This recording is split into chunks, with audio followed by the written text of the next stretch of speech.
সাংবাদিক বন্ধুগণ, আমরা আল্লাহ তাআলা শুকরিয়া আদায় করছি যে এই জাতি 2024 সালের 1 আগস্ট চিন্তাও করেনি 2026 সালের 31 জানুয়ারি এখানে আমরা দাঁড়াতে পারবো। এই জাতি চিন্তা করেনি 26 সালের 12 ফেব্রুয়ারি একটা নির্বাচন অনুষ্ঠিত হবে। এই জাতি চিন্তা করেনি ফ্যাসিস্টরা এইভাবে অপদস্থ হয়ে বাংলাদেশ থেকে পালাতে বাধ্য হবে। এই জাতি চিন্তা করেনি সারা বাংলাদেশ ছোপ ছোপ রক্ত আর খাড়ি খাড়ি লাশ থেকে রেহাই পাবে। যারা 15.5 বছর ফ্যাসিবাদ কায়েম করে রেখেছিল, তারাই বাংলাদেশের সমস্ত ব্যাংকগুলা ডাকাতি করেছে, শেয়ার মার্কেট লুট করেছে, জনগণের পকেট কেটেছে, চাঁদাবাজির স্বর্গরাজ্যে বাংলাদেশকে পরিণত করেছে, দুর্নীতিতে দেশকে ডুবিয়ে দিয়েছে।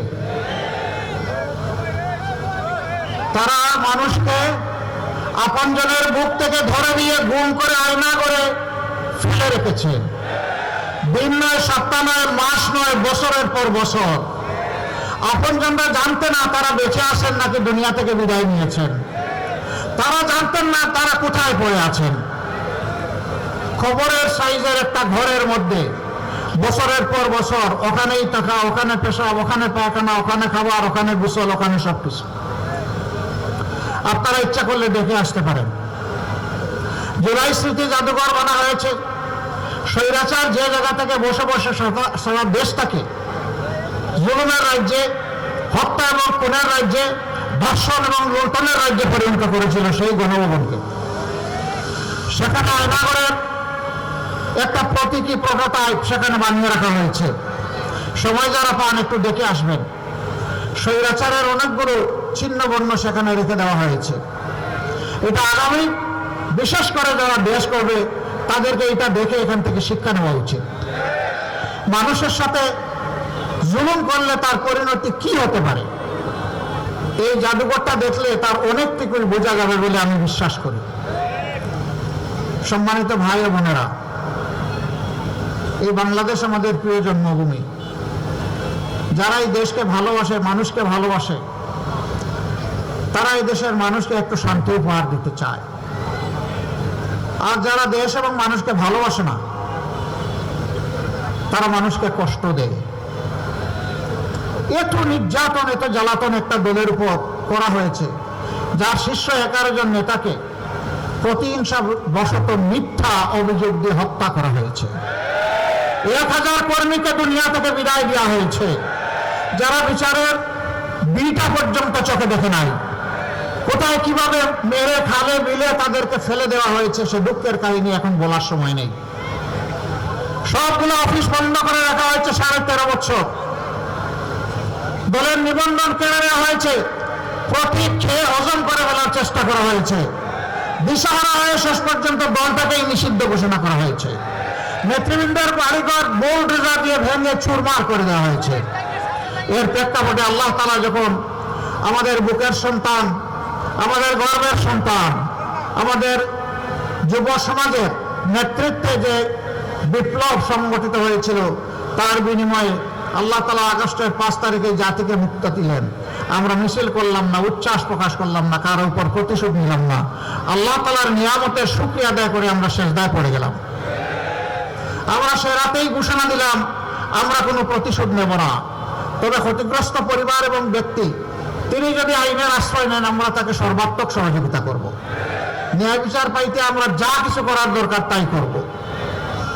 আমরা আমাদের সহকর্মীদেরকে অনুরোধ জানালাম, আপনারা শান্ত থাকুন। জানি অন্তরে অনেক কষ্ট, এবং দেশের শান্তি শৃঙ্খলা ফিরিয়ে আনতে নিজেরা অবদান রাখুন।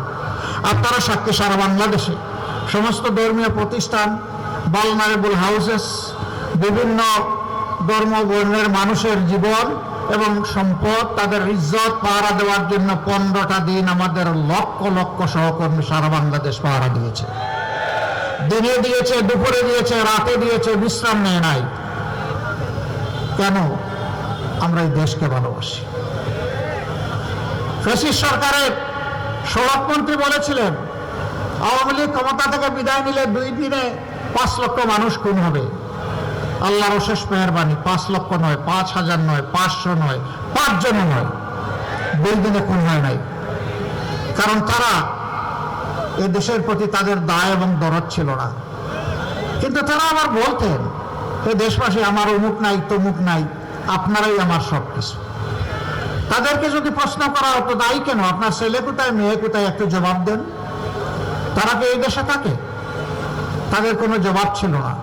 তারা দেশটাকে এতই ভালোবাসেন, ছেলে মেয়েদেরকে দূরে, বহু দূরে অন্য দেশে নিরাপদে পাঠিয়ে রেখেছেন। আর মানুষের রক্ত সম্পদ নিয়ে বাংলাদেশে তারা খেলা করেছেন, জীবন নিয়ে খেলা করেছেন। এরা হিপোক্রেট, এরা ধোঁকাবাজ, এরা মুনাফিক। এরা যা বলতো তা করতো না, যা করতো তা জাতিকে জানতে দিত না। আপনাদের পাশ দিয়ে বয়ে গেছে বুড়িগঙ্গা। সেই শীতলক্ষা আর বুড়িগঙ্গা কত মায়ের বুকের সন্তানের সাক্ষী কেউ জানে না। তাদেরকে হত্যা করে বুক এবং পেট ছিঁড়ে সেখানে ইট ঢুকিয়ে দেওয়া হয়েছে, তারপরে গামছা দিয়ে বেঁধে নদীতে ফেলে দেওয়া হয়েছে। কারো সাথে আবার জমাট বাঁধা সিমেন্টের বস্তা বেঁধে দিয়ে তাকে নদীতে ডুবিয়ে দেওয়া হয়েছে। কাউকে আবার টুকরা টুকরা করে মাছের খোরাকে পরিণত করা হয়েছে। তারা আর ফিরে আসবে না, এ মাগুলো আর তাদেরকে ফিরে পাবে না। আমরা এই সমস্ত পরিবারের কাছে যখন গিয়েছি, তাদের চোখের কোনায় পানি দেখি নাই, রক্তের ফুটা দেখেছি। রক্তের ফুটাগুলো ছিল তাদের আপনজন প্রিয়জনের, যাদেরকে তাদের বুক থেকে ছিনিয়ে নেওয়া হয়েছিল। এত গেল এক দল। আরেক দলের অবস্থা গেলে জিজ্ঞেস করতো, বাবা আমার ছেলেটা কি বেঁচে আছে নাকি চলে গেছে? যদি বেঁচে থাকে তোমরা কি জানো কোথায় আছে? আর যদি চলে যায় তোমরা কি জানো আমার বাবার কবরটা কোথায় আছে? যদি সে চলে যায়, যদি তাকে খুন করা হয়, আমার কলিজার টুকরা, আমার নারী ছাড়া ধন, তার কবরটা একটু দেখিয়ে দাও। হাত দিয়ে তার মাটি ছুঁয়ে বুকে লাগাবো, কপালে লাগাবো। মাদের কাছে আমাদের কোনো জবাব ছিল না। কচি শিশুর হাত ধরে টেনে নিয়ে যেত দেয়ালের পাশে, তার মতো করে একটা ছবি এঁকে রেখেছে, বলতে এটা আমার বাবা। আমার বাবা কি আসবে? এই অবুঝ শিশুকে জবাব দেওয়ার মতো কোনো ভাষা আমাদের ঠোঁটে এবং বুকে ছিল না। এই ছিল বাংলাদেশের দৃশ্য। আল্লাহ তাআলা নাজাত দিলেন, আমরা শুকরিয়া আদায় করলাম। আমরা তৎক্ষণাৎ চলে গেলাম শহীদ পরিবারগুলোর কাছে। এখানে আজকে উপস্থিত একটা পরিবার, তারা আমাকে জানালেন আমরা যাইনি। আমি দারুণ লজ্জিত, আমি ক্ষমা চাই। আমি যাবো ইনশাআল্লাহ, আমি যাব, আমরা যাব। আমরা চেয়েছি প্রত্যেকটা শহীদ পরিবারে পৌঁছে যাই, তাদের দুঃখের অংশীদার হয়ে বলি, দুঃখ আজকে নিতে আসি নাই, দুঃখের অংশীদার হতে এসেছি। এবং আমরা এসেছি আপনাদের পরিবারের সদস্য হতে। মেহেরবানি করে আপনাদের পরিবারের সদস্য হিসাবে আমাদেরকে কবুল করুন। বহু জায়গায় গিয়েছি, এই নারায়ণগঞ্জের সাইনবোর্ডে সুমাইয়া নামের একজন যুবতী মহিলা, বুকে তার 2 মাসের বাচ্চা, তিনি দাঁড়িয়েছিলেন ব্যালকনিতে।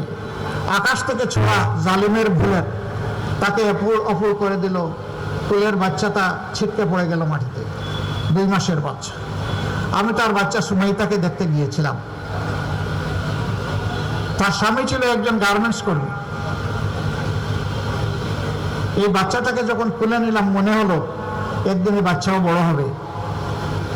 প্রথমে এই বাচ্চার মুখে মা শব্দটা ফুটে, এই বাচ্চার মুখে যখন শব্দ ফুটবে তখন মা হিসাবে কাকে পাবে? আবার রাজশাহীতে নারায়ণগঞ্জের একজন গার্মেন্টস শ্রমিক কর্মী, সে 1 তারিখ আগস্ট মাসে চলে গেছিল তার বাড়িতে। 4 তারিখ সে সবাইকে পানি খাওয়াচ্ছে, কলসি দিয়ে সেখানে চলে গেছে। কলসির পানি শেষ, ছুঁড়ে মেরে কলসি এবং গ্লাস যেটা ছিল চলে গেছে মিছিলে, গুলি এসেছে, শেষ হয়ে গেছে। আমি তাদের যখন খবর নিতে গেলাম, তার মা, তার স্ত্রী, তার ভাই 3 জন আসলেন, বসলেন। জিজ্ঞেস করলাম, যখন মেয়েটাকে জিজ্ঞেস করলাম, মা তুমি কেমন আছো? বললো আপনি আমাকে মা ডেকেছেন, একটু সান্ত্বনা পেলাম, আমি আলহামদুলিল্লাহ ভালো আছি। কিন্তু কিন্তু বলে যে কান্না শুরু করলে এখন তো থামে না। অনেকক্ষণ পরে বললো আমি তো 5 মাসের অন্তঃসত্ত্বা, আমার গর্ভের সন্তানের কি হবে? আমাদের গরিবের পরিবার, কিন্তু আমরা খুব সুখে ছিলাম। সম্মানিত ভাইয়েরা, এই 2 পরিবার সহ কিছু কিছু পরিবারের দায়িত্ব আল্লাহর পর ভরসা করে নিয়েছি। বলেছি তোমাদের এই সন্তান যতদিন পর্যন্ত প্রাপ্তবয়স্ক না হবে, লেখাপড়া পূর্ণত্ব লাভ না করবে, সম্মানজনক কাজে যোগদান না করবে, ততদিন পর্যন্ত এই পরিবারের আমরা সদস্য এবং এই পরিবার দেখার দায়িত্ব আমাদের। আলহামদুলিল্লাহ, এই কথা জেনে অনেকে এগিয়ে এসেছেন। আমাদের দায়িত্ব তারা চিন্তাই করে আমাদের হাত থেকে নিয়ে গেছেন, বলছেন আমাদেরকে সুযোগ দেন। আমরা তাদেরকেও সুযোগ দিয়েছি। এই দুঃখের কাহিনী বলে শেষ করা যাবে না। এই সব কিছু যখন আল্লাহ শেষ করে দিলেন, বড়ই আশা করেছিলাম সবাই আল্লাহ শুকরিয়া আদায় করবে। আমাদের যুবক যুবতী যারা একটা আকাঙ্ক্ষা নিয়ে লড়াই করেছিল, বুক চিতিয়ে তাদেরকে সম্মান করবে। আফসোস, কেউ কেউ তাদেরকে অপমান অপদস্থ করতে লাগলো, তুচ্ছ তাচ্ছিল্য বলে কথা বলতে লাগলো, তাদেরকে কোনো পাত্তাই দিতে লাগলো না। এই জুলাইটাকে কোনো স্বীকৃতিই দিতে চাইলো না। আবার এক সময় যখন দেখলো জুলাই বাংলাদেশ, বাংলাদেশি জুলাই, আপামর মানুষ মিশে গেছে জুলাইয়ের সাথে, তখন বলে এই জুলাইয়ের আমরা মাস্টার মাইন্ড। How surprise! তারা একবার মানে না, আর একবার মাস্টার মাইন্ড হয়ে যায়। আচ্ছা ভালো, 18 কোটি মানুষকে তোমরা আন্ডারমাইন্ড করলা, মাস্টার মাইন্ড হো, তাইলে জুলাইকে তো তোমরা সম্মান করবা। জুলাইকে সম্মান করার মানে চাঁদাবাজি হতে পারে না। জুলাইকে সম্মান করার মাঝে দুর্নীতি হতে পারে না।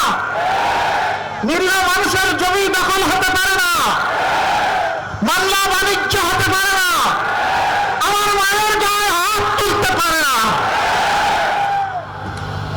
এটা জুলাই চেতনার সাথে যায় না।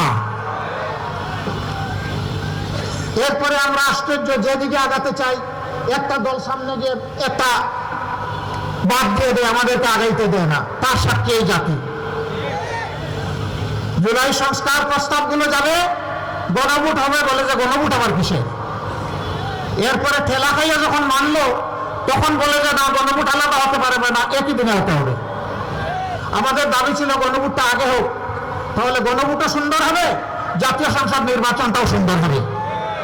তাদের দাবির প্রেক্ষিতে করা হলো। এখন বলে আমরা গণভোট মানি না। এতদিন চালাচালি করে এখন যখন জনগণ জবাব চাচ্ছে, আপনারা কি নতুন বাংলাদেশ চান না পুরানা ফেসিবাদী বাংলাদেশ চান, আপনাদেরকে আপনাদের অবস্থান পরিষ্কার করতে হবে, তখন তারা গতকাল থেকে একটু একটু বলা শুরু করেছেন। আসলে এরই বলে ঠেলার নাম বাবাজি। এই জাতি যারা ধাক্কা দেয় তারে ছেড়ে দেয় না। কেন এটা করতে হলো? কেন শুকরিয়া আদায় করলেন না? জুলাই না হলে কিসের আবার 26-এর নির্বাচন? জুলাই না হলে তো নির্বাচন হওয়ার কথা ছিল ফ্যাসিবাদীদের অধীনে 29 সালে। 26 সালের নির্বাচন চাইবো, আবার জুলাই মানব না, জুলাইয়ের আকাঙ্ক্ষা পূরণ করবো না, সম্মান দেখাবো না। এটি হতে পারে না। রাখেন এগুলা, যে যা করার করুক। আমরা স্পষ্ট কণ্ঠে ঘোষণা দিয়েছি, আমরা ইনশাআল্লাহ বাংলাদেশকে দুর্নীতি মুক্ত করে ছাড়বো, চাঁদাবাজ মুক্ত করে ছাড়বো, মা বোনদের ইজ্জত প্রতিষ্ঠা করে ছাড়বো, শিশু আবার বৃদ্ধ বনিতার নিরাপদ বাংলাদেশ ইনশাআল্লাহ উপহার দেব। আমরা বলেছি বাংলাদেশে আর কোনো ব্যাংক ডাকাতের অস্তিত্ব থাকবে না। আমরা বলেছি আর কোনো শেয়ার মার্কেট লুট করার দুঃসাহস কেউ দেখাবে না। আমরা বলেছি আর ঘরে ঘরে চাঁদার নামে ডাকাতি করার সুযোগ দেব না। সেই পরিবর্তনের বাংলাদেশ আপনারা চান কিনা? আপনারা চান?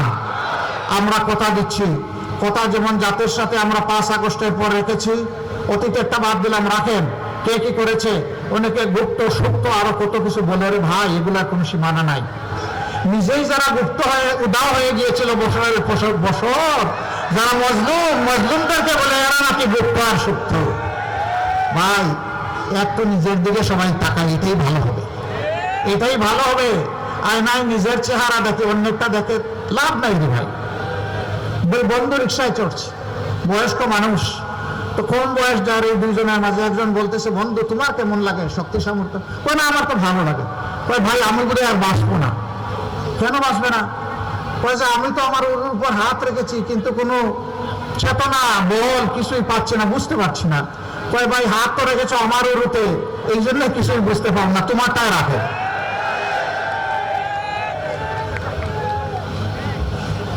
প্রিয় ঢাকাবাসী, আপনারা রাজধানী গড়ে দিয়েছেন, ইনশাআল্লাহ আপনারা দেশ গড়ায় অগ্রণী ভূমিকা পালন করবেন।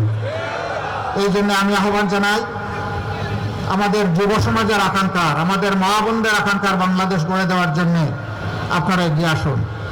যুব সমাজ, আমরা অপমানজনক বেকার ভাতা হাতে তুলে দেব না। ইনশাআল্লাহ আমাদের যুব সমাজ দাবি করেছিল উই ওয়ান্ট জাস্টিস, তারা তাদের অধিকার রাইটস চেয়েছিল, সেই রাইটস দিতে অস্বীকৃতি জানানোর কারণে তারা পালিয়ে গেছে। যারা এটা অস্বীকার করেছিল তারা কারো কাছে মিছিল করে গিয়ে বলে নাই বেকার ভাতা চাই। বেকার ভাতা যারা দিতে চান প্রকৃতপক্ষে আমাদের যুব সমাজকে তারা অপমানিত করতে চান। ইনশাআল্লাহ আমরা যুব সমাজের হাতও গড়ে দিব, আর হাতের উপরে হাতের তালুতে ইনশাআল্লাহ সম্মানের কাজও তুলে দেব। মা বোনেরা, আপনাদেরকে কথা দিচ্ছি, এখনই যারা হুমকি দেয় দাড়িপাল্লার পক্ষে, সাপলাকলির পক্ষে, ছাতা মার্কার পক্ষে, ঘড়ির পক্ষে, রিক্সার পক্ষে, এরকম 11 দলের যতগুলা প্রতীক আছে সেই প্রতীকের পক্ষে যে সমস্ত মা বোনেরা ইজ্জতের সাথে ক্যাম্পেইন করতে যাবেন, তারা হুমকিতে এদের কাপড় যেন খুলে ফেলা হয়। এরা কোন প্রজাতি? এরা কি মানুষ? মায়ের কাপড় খোলার স্পষ্ট ঘোষণা যারা দেয় এরা মানুষ? এরা এখন যা বলছে নির্বাচনের পরে যদি আল্লাহ না করুন কোনোভাবে জিতে আসে বাংলাদেশটা কেমন হবে চিন্তা করে। একজন মা ইজ্জত নিয়ে ঘর থেকে বের হতে পারবেন না, বের হলে ইজ্জত নিয়ে ঘরে ফিরতে পারবেন না। ইনশাআল্লাহ মায়ের সমাজ ঐক্যবদ্ধ জবাব পাবেন 12 তারিখ ইনশাআল্লাহ। আমরা এই পরিবর্তনের পক্ষে প্রথম ভোট দেব গণভোটের হাত।